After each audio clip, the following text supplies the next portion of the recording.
Welcome, wanderer of the quiet hours. You just stepped into another peaceful chapter from the Sleepy Historian, a place where boring history for sleep is more than just words. It's a ritual.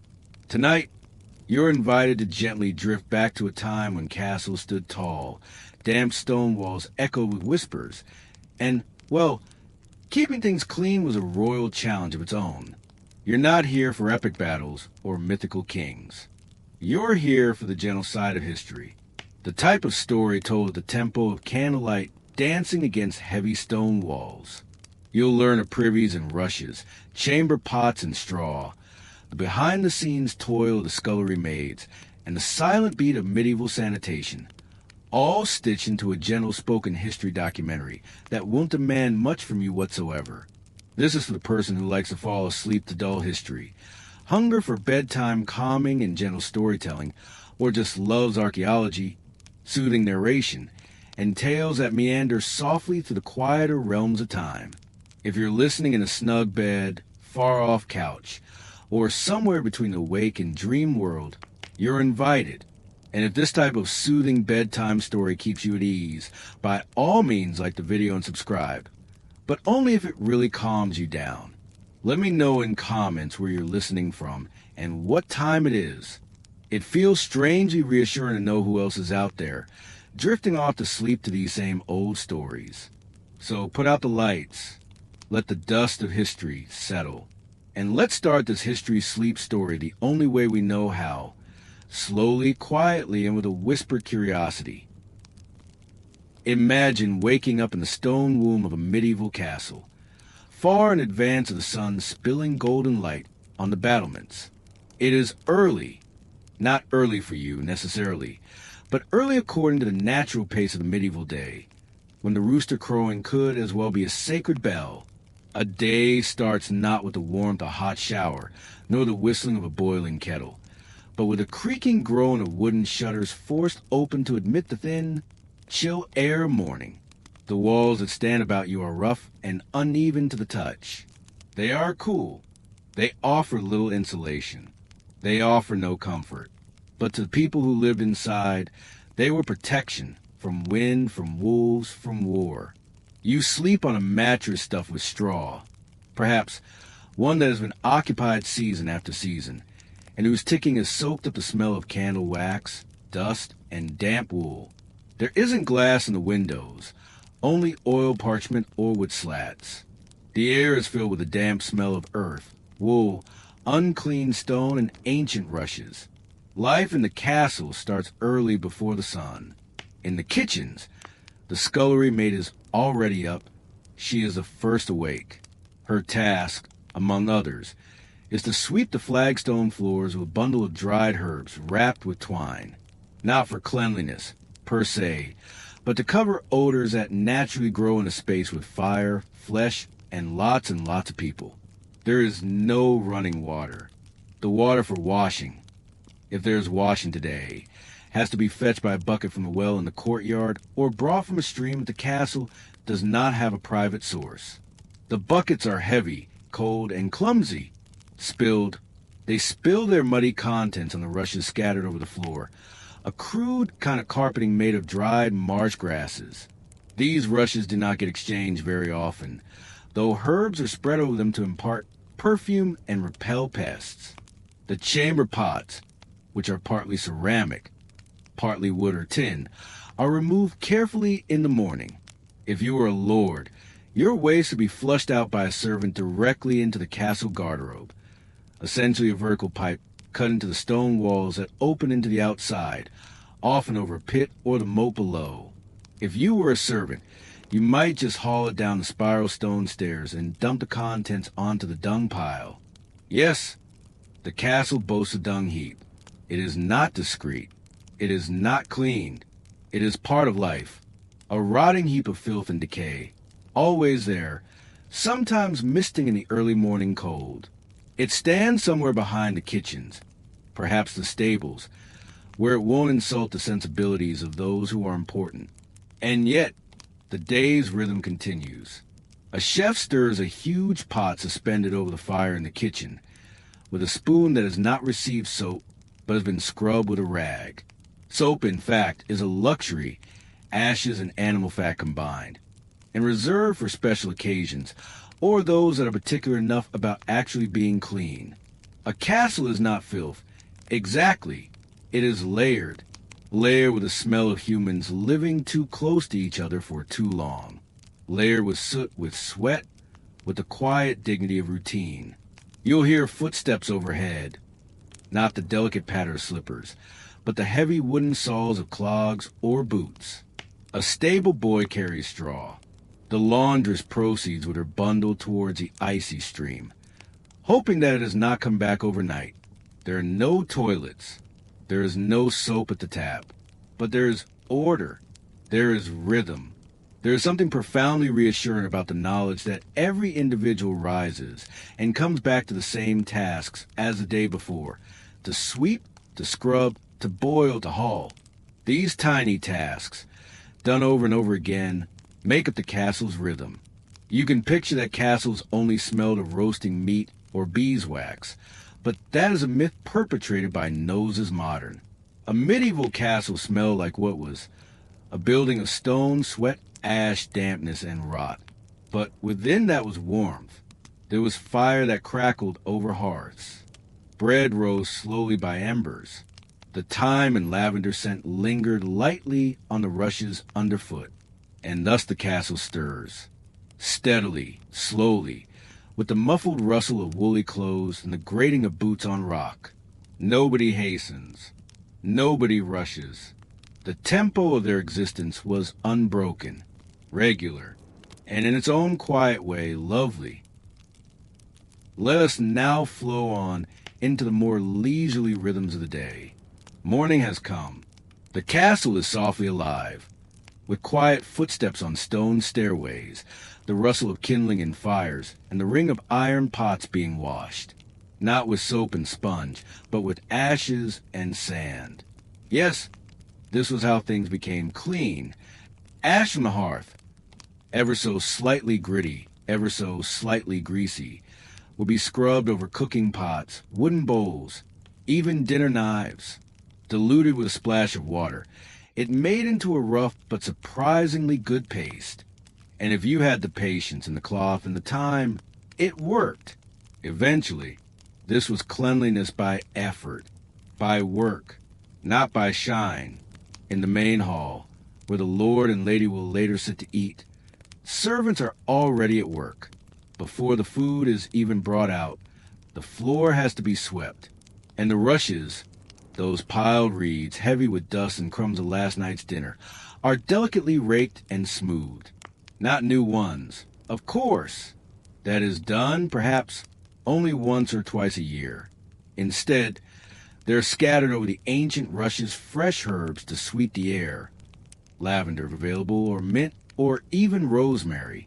They serve a practical and spiritual purpose, to keep vermin at bay and, some think, evil spirits as well. Curtains, if present, are never washed. Fabric was a luxury. It was not going to be thrown carelessly into water and soap. It was shaken out, aired, or left alone. There was a smell of smoke, always smoke, on every strand. From fire, from candles, from breath on a cold morning. Outside, a waste-filled bucket is tipped into the midden heap. The heap hisses in the chill air, full of unseen processes, lightly steaming. It's not disgusting, not to them. It's ordinary. It's inevitable. And it's far enough from the well that they don't let themselves worry too much about the drain-off. The laundress starts work. And this, dear listener, was one of the few genuine acts of actual washing in the medieval era. A weighty responsibility. Linens, not outer garments, which were seldom washed, but the undergarments and bed linens were carried to the river or well. They were saturated in a solution of lye and water, scrubbed on stones, rinsed, and allowed to dry. It was work that broke your back. Your hands raw, your back aching. Yet it brought the closest thing to freshness that castle life could offer. And yet, you'd rarely smell like roses. Clean was relative. Clean was aspirational. Even the nobleman's bathtub, which was a giant wooden or copper container, draped in a cloth usually, was never filled. The water was heated by hand, poured in buckets, and protected from cold. The whole operation could take hours, and was reserved for special occasions or dignified visitors. It was usually scented with herbs and oils, not for cleanliness, but for relaxation or ceremonial purposes. As the sun rises higher, you start to hear the comforting sounds of upkeep. A thatcher methodically tapping away as he repairs on the roof with fresh straw, a mason chiseling stone in the courtyard, and a young apprentice cleaning soot from the fireplace, or attempting to, with a cloth and some vinegar soap wool. Windows, if they are there at all, are not touched, crafted from horn, oiled fabric, or heavily painted glass. They are valued more for their scarcity than for any capacity to admit fresh air. Cleanliness, you understand, had less to do with purity, with eradicating the dirt. That was impossible, after all. Rather, the populace learned to live alongside the grime, to hide it, conceal it, or sweep it silently aside before it accumulated too far. It's a rhythm, a type of harmony, a world in which the broom is holy, the bucket dignified, the vinegar heroic, where clean is not sterile. It's livable, and in its own odd, quiet fashion, comfortable.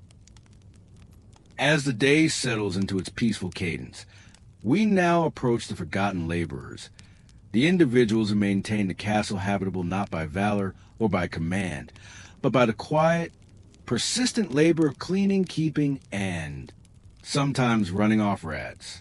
Picture the inner courtyards now filled with a warm noon sun. The walls of stone, having drawn heat slowly, give it back, and the wind that blows through narrow windows brings with it the combined aromas of cooking, animals, and soil. In the depths of shadow, where the light hardly reaches, the real caretakers of the castle move almost incognito. There's a gong farmer, a phrase as drab as the work it denoted.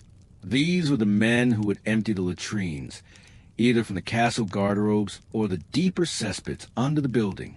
They labored at night, working after dark or shortly before dawn, so as to not offend the noses and dignity of more noble inhabitants. Dressed in rough tunics and shod with shovels and buckets, they went into the damp places of the castle where few had the courage to linger. Their compensation wasn't admiration, but pay, and the implicit understanding that someone will have to perform this labor. In tandem with them, the rat catchers toiled with dogs, ferrets, and traps. Rats were no mere pests. They were a threat. They consumed stores, carried disease, and made mock of cleanliness. The castle cat was a welcome guest in many noble homes, a stalker with stealthy paws and deadly intent. But sometimes it required more than one beast to repel the rodents. Wooden, iron, or even stone traps were laid in corners and cellars, while some rat catchers wore ferrets, which they led by leashes into thin crevices inaccessible to human hands. Another invisible assistant was a hearth keeper, the individual who was responsible for managing the fire, sweeping ashes, and making sure the heat lasted around the clock. If not monitored constantly, the fire could go out, and with it, the cooking, the warmth, and even the security of the home. In colder climates, the fire may be banked, covered with ash at night to smolder until morning. One could be gently nursed back to life by dry sticks and hot breath. Then, of course, there were the sweepers, little boys or girls, usually orphans or servants' children, who were dispatched into cramped areas, the stairwells, the storage cellars, to brush the dust, cobwebs, and rubbish away. Their equipment was crude, a thicket of twigs, a piece of cloth, a keen eye. Their reward? A crust of bread, if at all, or merely the promise of regular employment. Above them all, keeping the symphony of this constant maintenance running, was the steward or housekeeper. These individuals were more powerful than might be guessed, particularly in large castles.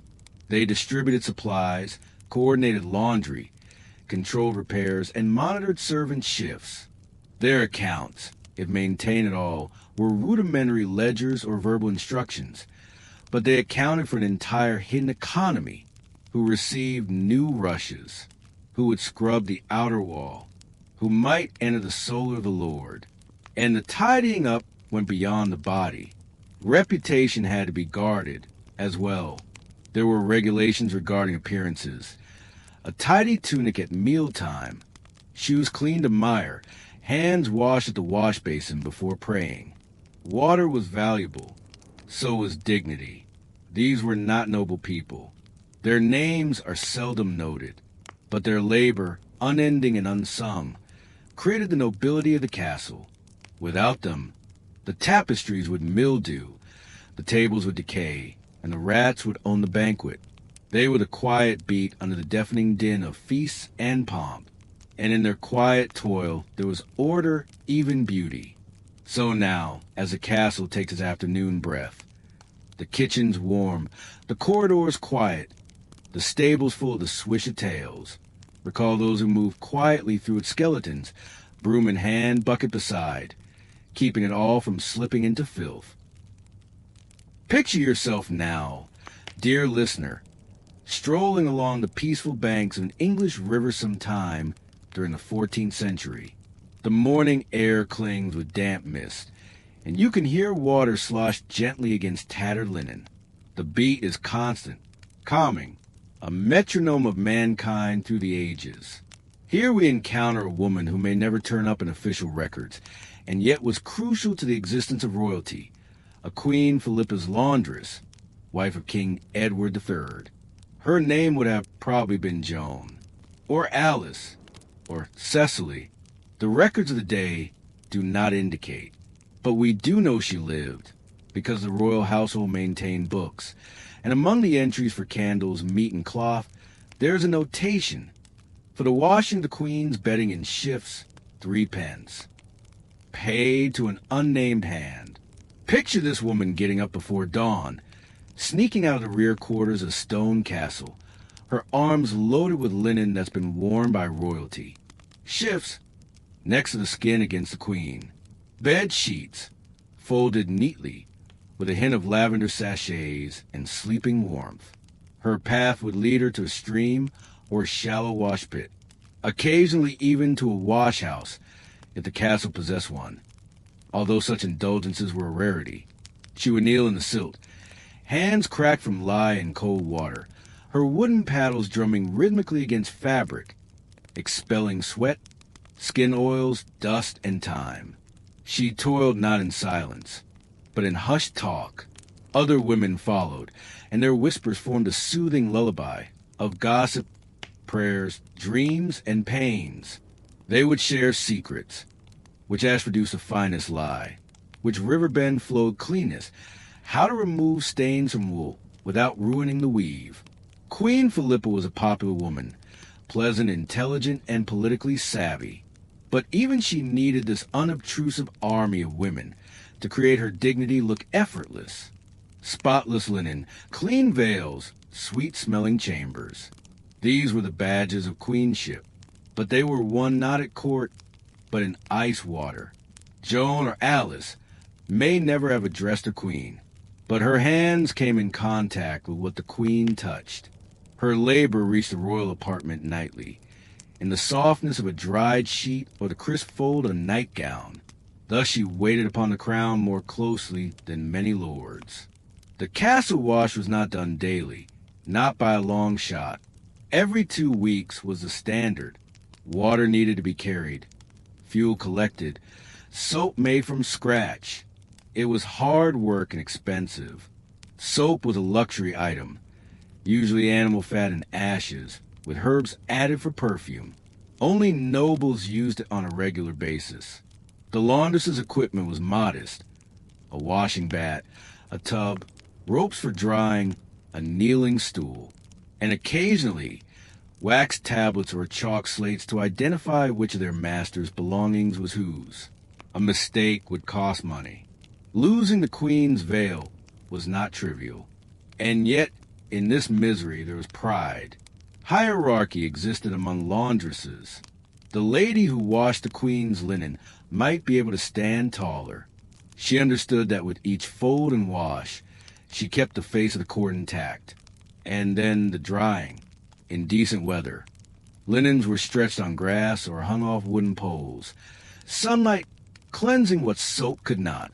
In bad weather, drying occurred indoors, slower, staler, and sometimes things were sprinkled with herbs or gently ironed with heated stones to remove wrinkles and odors. This was a cycle. Rinse, beat, rinse again, dry, fold, repeat. A cycle older than memory. And now, as you breathe, as your breath comes slower and your thoughts drift to a gentler beat, consider this laundress, not a warrior, not a noble, but a woman whose work stayed with the queens in their chambers. Her tale, as the linen she washed, has been folded and set aside. But tonight, it is hung out again, slowly and without rush.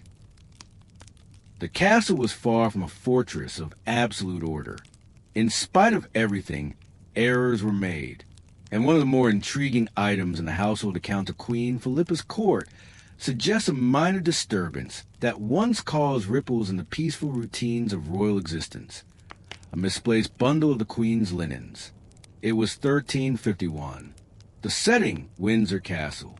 It had rained for a week, the sort that made the cobbled pathways treacherous and relaxed the castle grass to a muted squelch with every step. In the washhouse, a low, wooden building set close by the kitchen yard, a day of washing was in progress. Steaming wet cloths hung over racks and ropes, letting off a delicate steam from the adjacent hearth.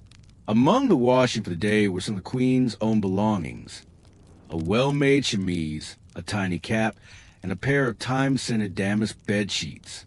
These were tagged quietly, a blue thread at the corner, a special twist in the hem. The head washer, a wise old woman named Mirwin, recognized these things as intimately as she recognized her own hands. But by nightfall, something was wrong. A folded package had vanished. A cap, a chemise, one of the sheets. The ropes had been refashioned a little, and there was a faint, muddy impression near the doorway.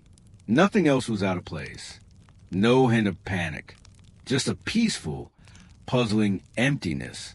No one sounded the alarm, not initially. The Queen, distracted by a diplomatic reception, would not leave her bedchamber until late. Mirwin, however, backtracked, interrogated her servants in low voices, and looked behind barrels and under benches with growing urgency. By morning, the package had not shown up yet.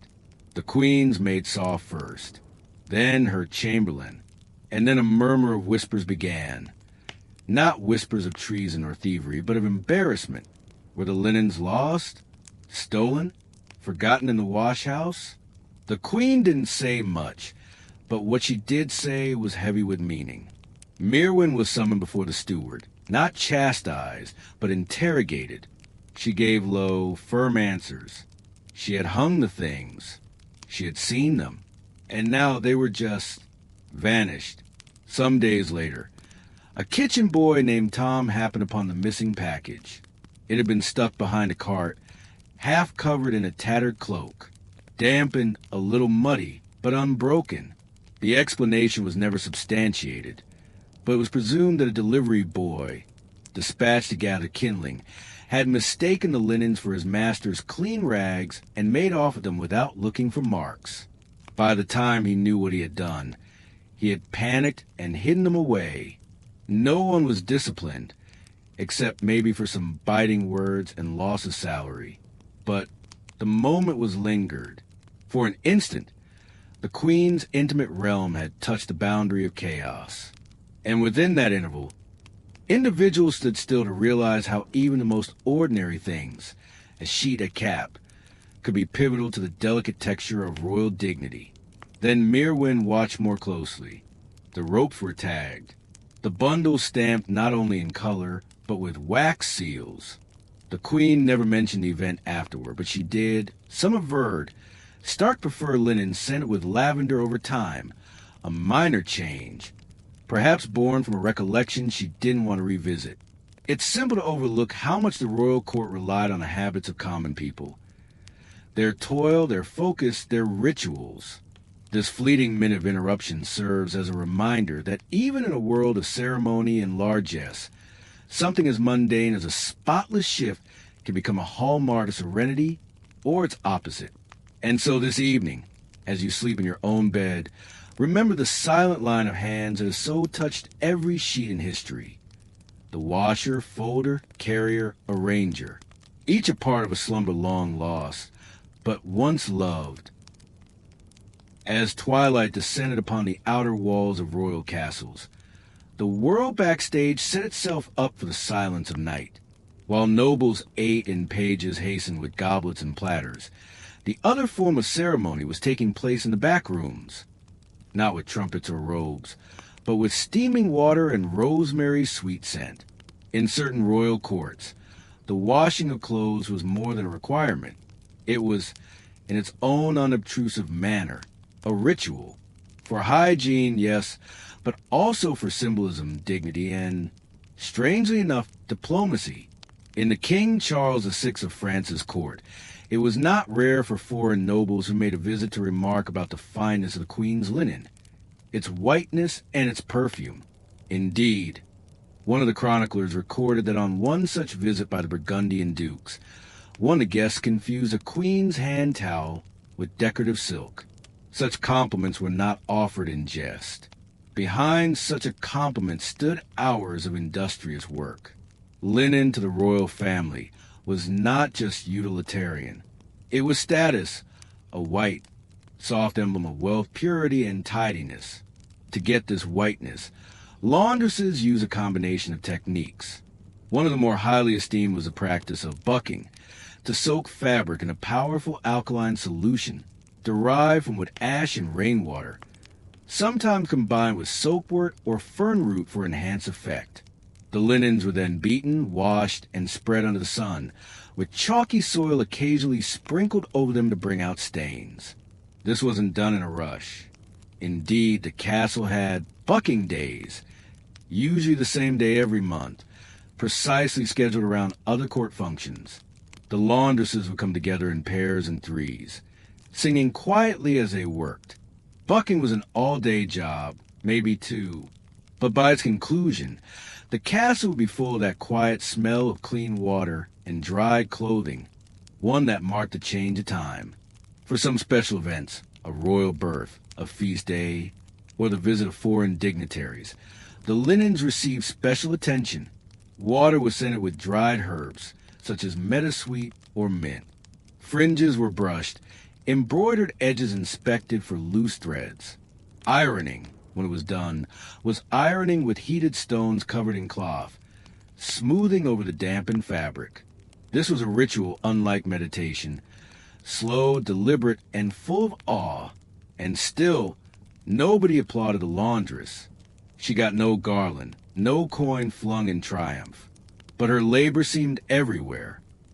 In the queen's neat sleeve, in the laundered handkerchief being handed out at court, in the crisp bed that enveloped a fatigued monarch after a long council. Thus, the royal laundresses exercised a curious sort of invisible power, visible only in its absence. One unwashed sheet might cause embarrassment. A poorly folded veil might spoil an entrance. And so they labored not for cheers, but to create the illusion that everything was in immaculate order. It was remarked in one English home that clean linen is the armor of peace, and maybe it is so. In a world where politics bellowed and borders shifted with the wind, there was something comforting in the reliability of white sheets, neatly folded, stored with care. And so we depart this moment not in grandeur, but in quiet, with the rhythmic stroke of a drying cloth, the gentle thud of a soapstone, the soft creak of a line pulled tight, and a woman humming softly to herself as the castle walls drift off to sleep. Because sometimes history doesn't happen in grand halls, but next to the washtub, where dignity is regained not with crowns, but with soap. Picture yourself walking the cold stone corridors under an old castle, the air wet and faintly moldy, reminiscent of the inside of a book that has been standing for centuries. The glow of a torch throws erratic shadows on walls chipped by hands past. Underneath all the formality and ritual of medieval existence is a softer tale, one expressed not on parchment or on chronicles, but upon layers of trash, brick, and silence. We start this chapter where few authors linger, the latrines. While seldom spoken of in hailing medieval ballads, the latrine, or garderobe, was part and parcel of castle existence. And it is through archaeology that these neglected corners have provided some of the most queasily intimate revelations about ordinary living. They were frequently constructed into solid stone walls, projecting out over the moat or a cesspit below, their shafts plunging straight down through the building, hidden behind wooden doors or concealed behind woven hangings. Sometimes there was a wooden bench with a tidy, round hole. In others, just a stone slab with a crescent hole. Drainage was different. Some flowed into running water if the castle was fortunate enough to be built above a stream. Others drained into pits slop-scraped out at regular intervals by unlucky laborers, or, more frequently, left to settle and compost unobtrusively. It is not a pleasant idea, but to the contemporary archaeologist, such latrines are gold mines.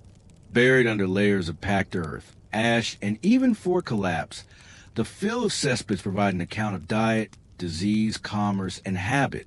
In a noted excavation under the castle of Rochester in England, excavators discovered a blocked-off garderobe shaft packed with layers of medieval organic debris, cherry pits, fish bones, wiping moss, pieces of linen, and residue from herbal poultices. Even a twisted spoon was present, perhaps lost by a sloppy hand or stashed in the cloth that went down the shaft.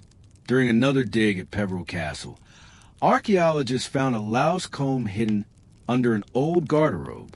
Small, finely toothed combs like these, commonly fashioned from bone or wood, were employed for life's removal from hair and garments, a constant irritation of medieval existence. Their location indicated not only utilization, but dumping, a subdued acceptance of infestation, followed by the relief of rid of throwing the little things away. Notably, a few of the castles contained garderobe towers, multi-story buildings strictly for latrines. The Bodiam Castle in Sussex had one such system. The openings within were stacked up vertically on top of each other, in slot-like fashion in a beehive, and every level had its own wooden seat, forming a kind of vertical system for waste.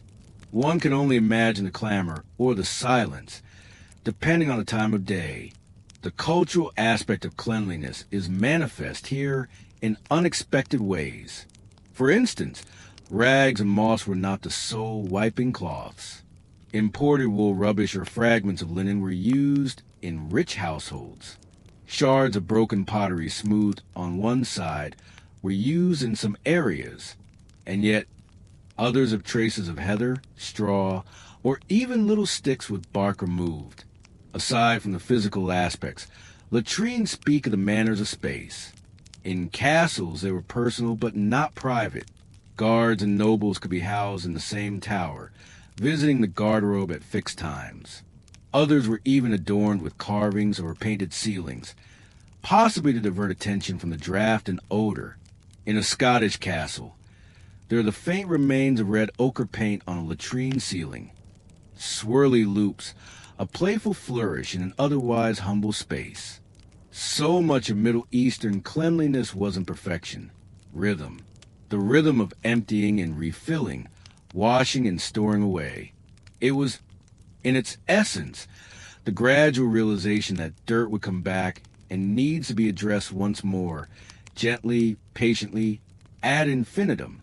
And as you recline there now, in a universe where toilets swirl and soap flows from faucets, it can feel far away.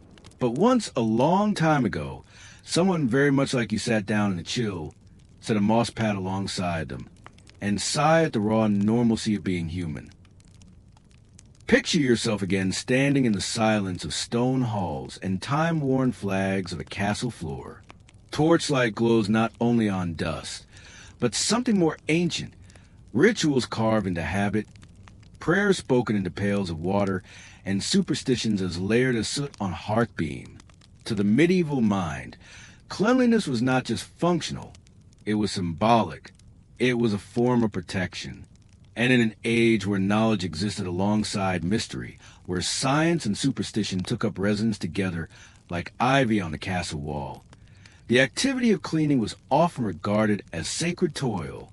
The housemaid sweeping the floor chased not only crumbs, but evil. It was thought in some of Europe that dirt could contain wicked spirits, small demons that hung around corners and sneaked in dirty cloth. These ideas weren't born of ignorance, but fear of illness, of pestilence, of unseen dangers. People responded with quiet rituals, not great dramatic exorcisms, but small repeated acts of protection. In some castles, especially in Germanic countries, it was customary to sweep thresholds and corners with a mixture of dried mugwort and salt during monthly cleaning. Salt was cleansing, mugwort safe. The scent was earthy, nearly peppery, and hung unobtrusively for hours after the floors had been swept clean. It wasn't done with pomp and ceremony, but quietly done, an invisible armor against bad luck. Even cleaning tools carried secret meanings. The broom, for instance, was sometimes kept bristle up in castle homes, not for tidiness, but to keep malicious spirits away that were supposed to move about on the ground. In Ireland and some regions in Scotland, one would typically inscribe a small chalk circle underneath a wash basin to capture gremlins thought to interfere with freshly laundered clothes and wet floors. In aristocratic homes, rituals became woven into the fabric of the seasons. Castle floors were scrubbed at the spring equinox with vinegar and herbs, rosemary to remember, lavender to quiet, thyme to give courage. These were not haphazard choices. Each had meaning, and their aromas imposed a sort of soft reboot on the house. Some of these traditions were inherited from older pagan customs. Others grew organically from generations of lived experience. A wet floor on a cold day could cause illness. A blocked drain might bring foul air, which was thought to carry death. And so people responded not just with elbow grease, but with quiet reverence. Interestingly, royal families also observed purification rituals. There's more ceremonial in nature. Castle chapels would be ritually washed before coronations and special functions. Holy water was sprinkled not only on altars, but on thresholds and staircases. The kitchens, too, were occasionally blessed with smoldering sage or yew leaves, thought to ward off sickness spirits. But these beliefs weren't always sinister. Some were strangely reassuring. For example, in some homes, there was a belief that if a servant placed a small garland of lavender on the sill after dusting a room, it would quiet whoever entered the room next. A superstition, to be sure, but one generated by beneficence. And those small packages did have a pleasant scent. The superstitions also spilled over into bathing. Before bath time for a newborn in the castle nursery, water was usually touched with silver, a coin or a spoon, to keep the baby's soul from roaming spirits. They didn't know exactly why, but it was something that had always been done. It's in these small, habitual motions that we hear the pulse of medieval life. Not boisterous, not flamboyant, but gentle and slow, like a lullaby spoken behind a curtain. Even today, archaeologists find odd trinkets stuck in crevices in castle walls, a coin by a hearthstone, a bone sculpture under a staircase, dried herbs and linen hidden behind plaster. These were not lost. They were deliberately deposited by hands who thought that cleanliness might attract safety, and that cleanliness might somehow ward off sorrow. And so you rest in the comfort of your own home, in a world where superstition is something of the past, with the assurance that at some point in the past, long ago, someone lit a light, swept their flagstones, and murmured a prayer in a wash basin, not from fear, but out of gentle hope that peace would stay just a little bit longer. Now, picture yourself standing at the boundary of a one-time great castle, not when it was at its height, but after the years it started to bear down upon its stone skeleton. The wind flows more easily now through its arches. The tapestries are growing sparser, and soot accumulates on beams that once shone. It is in this orderly decline that we see one of the most neglected realities of medieval life. Cleanliness was never a destination, but a continuing, losing struggle, regardless of how hard the servants or how resolute the noble household. Castles, like all things, wore out, and with this where came rot grime, and a falling of dust that even the stoutest broom could not sweep away for long. Begin, if you will, in the great hall. These were the centers of many castles, where meals were taken every day, where gatherings occurred, courtly events, and where lower-level guests sometimes slept. The floors, perhaps paved with worn tiles or merely packed earth covered in rushes, were impossible to keep clean. Rushes were a type of medieval carpet. Dry plant stalks set down in layers and replaced from time to time.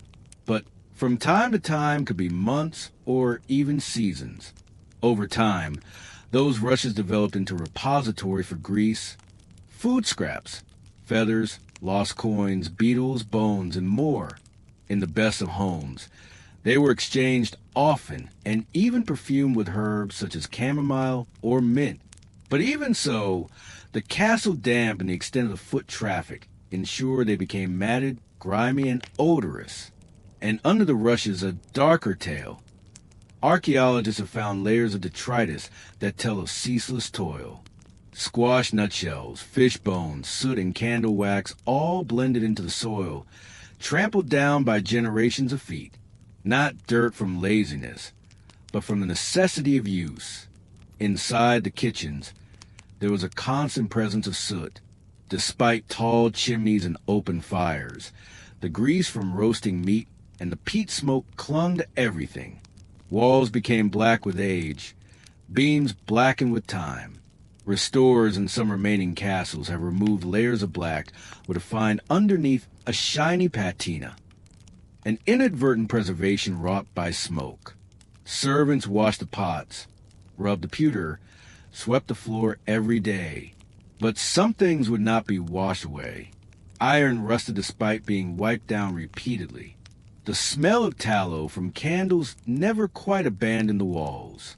And mice were a constant presence, despite how many traps they set. Water also was an issue.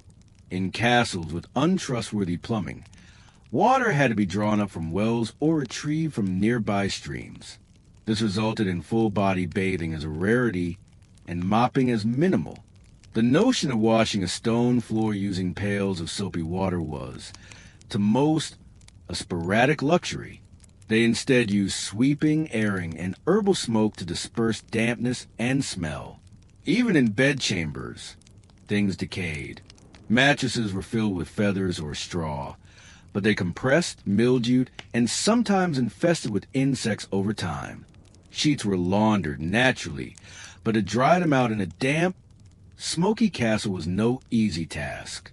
And so, gentle odors clung, not overwhelming perhaps, but persistent, like the scent of an old attic, familiar and queerly comforting. Eventually, portions of castles fell out of use. Towers were shut off, cellars untouched, gardens gone wild. When castles went out of favor, either because the seat of power shifted or family fortunes dipped, they tend to be shells of their original selves. But even so, remnant of the individuals who attempted to keep them tidy lingered, a leaning broom in a corner, a cracked pail, a rusty soapstone. And now, centuries on, these forgotten fragments whisper tales of toil, of routine, of quiet dignity in the face of dust and ruin. So as you're there, with the regular breath of sleep starting to rise and fall, remember this. Medieval folks, too, loved their homes. They cleaned their floors. They thrashed their carpets. They made an effort. And even when it didn't hold, even when the soot came back or the rushes decayed, they started again. And perhaps that's the loveliest part of the tale. The trying, the coming back. The hope that tomorrow the hall will be that little bit cleaner than it was today. Now, If you please, move your imagination upward, away from the clang of buckets and frayed broom bristles, and into the lofty towers and rooms where great lords and ladies slept in feather-filled beds, bathed in perfumed waters, and wore linen that rustled with each movement. During the Middle Ages, cleanliness was more than a virtue. For the elite, it was part of their persona, a beautifully preserved veneer of polish that distinguished them from the working masses. But even this vision of polished civilization involved work, staging, and servants laboring unseen in the background. Picture yourself standing in a lady's solar, an intimate chamber bathed in filtered light through arched stained glass. The scent of lavender and rose oil lingers. The floor is swept, the cushions plumped, the linen veils washed and dried by firelight. A maid is combing her mistress's hair, a daily duty not just for looks but cleanliness. Hair, especially, was an area of noble grooming. Though full-body bathing was rare, hair was washed, oiled, and plaited often. Noble women could rinse with rose water or diluted vinegar and herbs. Head coverings, wimples, veils, hennins kept hair covered and neat, and lice, though prevalent, were discreetly dealt with using fine-toothed combs and the odd herbal treatment. These proceedings were veiled in privacy and silence. Not something to talk about, but essential rituals of elegance. Bathing, when it happened, was a formal occasion. Imagine a big wooden tub brought into a room, lined with cloth, and filled with hot water brought by servants. Fragrant with chamomile, mint, or even ground rosemary, the bath was both cleansing and convivial. Some noble families bathed once a week, others less frequently, but when they did, it was in form. A screen could be installed for discretion. Heated stones to warm the water, and then perfumed oils rubbed into the skin. Garb also was a matter of cleanliness. Linen undergarments were worn against the skin, absorbent, airy, and simpler to clean than outer clothes. Those were cleaned more regularly and washed gently. Soap, usually based on animal fat and ash or foreign Castile soap, was applied sparingly but with care. A noble's chamber tended to smell cleaner of cloth than of heavy scents. Even the practice of washing hands before eating became ritual. Guests, in anticipation of lavish feasts, were first given perfumed water flung over their fingers from silver ewers. Towels embroidered with family crests were passed to them. It was practical. Meals were frequently consumed by hand, and symbolic, cleansing before excess. Castles, being homes of the highborn, also enjoyed a more sophisticated cleanliness infrastructure. A few boasted primitive plumbing arrangements, such as stone channels to divert waste from living spaces. Privies were occasionally incorporated into outer walls, referred to as garderobes, where waste fell into chutes or even moats. Even rudimentary by contemporary standards, but better than the common arrangements of peasants. And yet, all that purity was as much show as it was reality. It was an impression of tidiness, a scented difference from the rowdy and filthy lower orders. A tidy tunic, a well-combed beard, a shined shoe. These were not just signs, subtle but clear of caste. In reality, the castles themselves were not sterile. The stones sucked in dampness. Fire left ash. Rodents still scurried in. But in the private apartments, amongst the scented waxes and silks, cleanliness was tended to, a vision maintained by meticulous rituals and an untold number of hands. So listen, floating over these invented halls, and let your thoughts dawdle in the still luxury of a universe in which cleanliness was a symbol, a destination, a dance between effort and grace. See the delicate fingers plaiting a lady's hair by candlelight, the soft pouring of rose water over fingertips, the whisper of linen sheets, just aired. This was the universe of aristocratic hygiene, imperfect but intentional. And now, having caught that tender glimpse, we set out to roam still deeper, into the whims and excesses of upper-class cleanliness, where fixation, superstition, and creativity forge the most bizarre of habits. Picture yourself walking slowly down a corridor in a great castle, the flagstones smooth beneath your feet from all the centuries that have been walked. On the other side of a carved oak door, a room is full not of people, but a scent heavy, sweet, and slightly strange. It was not unusual. Cleanliness in the medieval imagination wasn't always soap and water. Many times it was about air, balance, and smell. For the upper classes, superstition tended to direct hygiene rather than science. They thought that disease invaded the body through bad air, the theory of miasma, although untrue by today's standards. This led to refreshingly considered practices. Windows were open, herbs were smoked, rose water was sprinkled on bedclothes. The rich may wear pomanders, small balls of scent, around their neck or belts, each loaded with clove, nutmeg, or dried lavender. These weren't only for fragrance, but also for protection. Bath time also became ritualistic. Though we may today think the elite bathed frequently, many nobles restricted their baths, not from laziness, but apprehension. It was widely believed that hot water clogged up the pores and left one susceptible to illness. So, full-body bathing was a special event or taken with utmost caution. A noble woman might bathe once a month, but when she did, it was a production. The ritual was close to drama. The bath was first prepared with herbs, rosemary for cleansing, chamomile for serenity, thyme for defense. The temperature of the water was checked over and over. Screens or drapes provided discretion. And then the skin was massaged with perfumed cloths or powders, not merely to dry but to seal the body anew. In certain courts, particularly during later medieval times, perfumes and powders were the chief way of remaining clean. Clothing was spritzed with citrus water.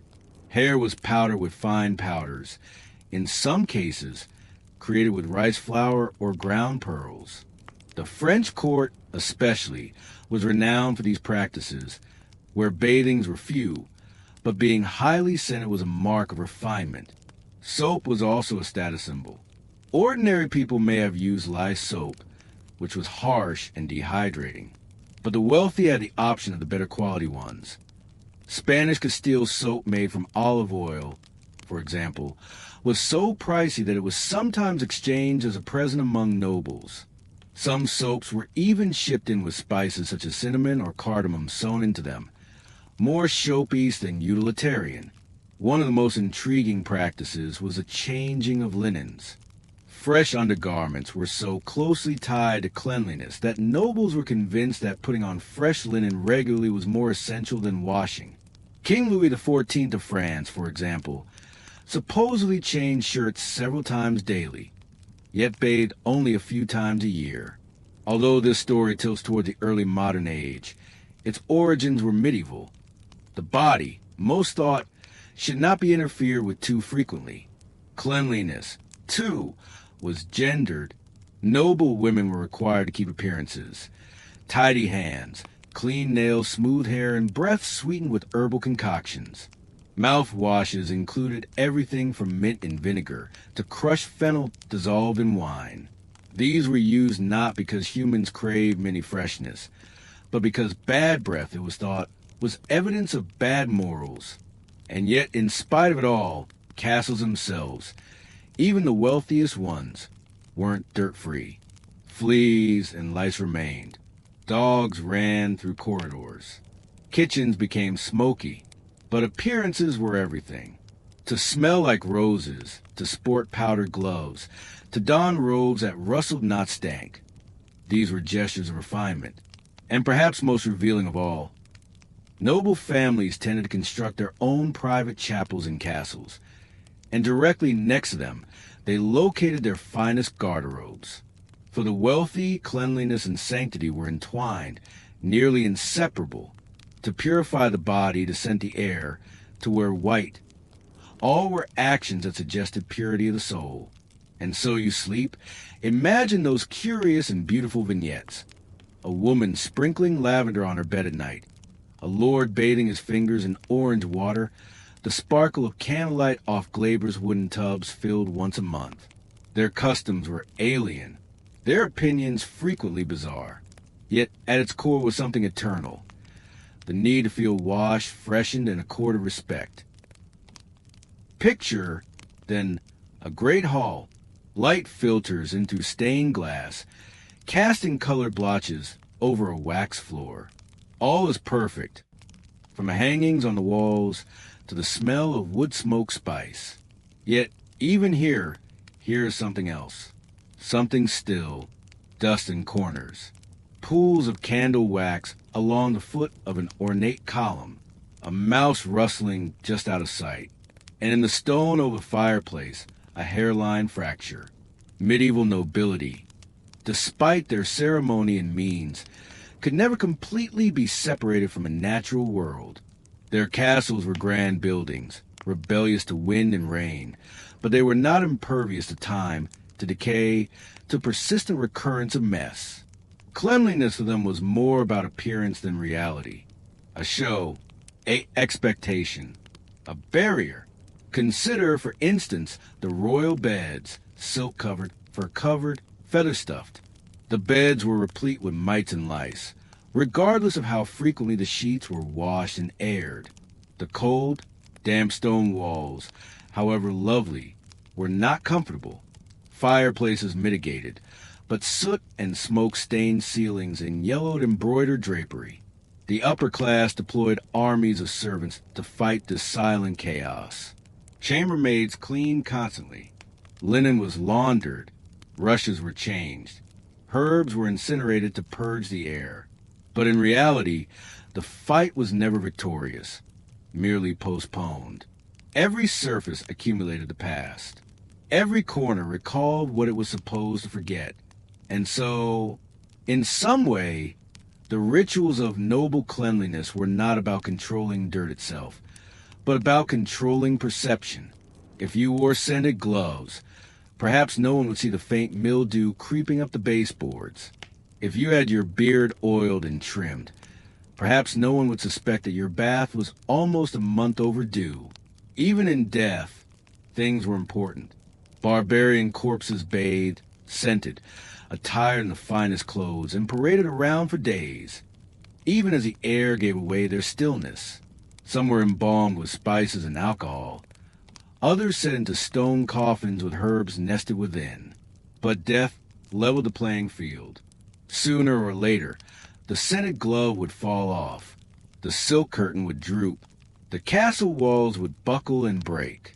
Think of kings' and queens' tombs, engraved with such tender care, their faces peaceful, their hands clasped in prayer. But down below the stone, rot hissed its secret.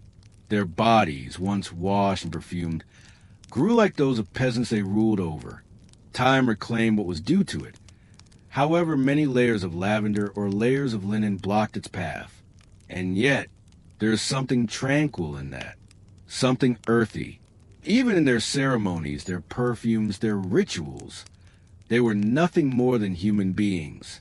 Human beings attempting to smell fresh, to be comforted, to be remembered. They held on to cleanliness not only for beauty or health, but for dignity. So, tonight you sleep, eyes weighted, breathing slow. Imagine those grand halls. Imagine the soft rustle of a cloak, the silence of footsteps across weathered stone, the servant arranging clean linens in an empty room, the aroma of rosemary dwindling into cool, old air. Even the most magnificent castles come crashing down still. Even the most raucous courts grow quiet, and in the quiet, peace resides. And now, dear listener, the torches are extinguished.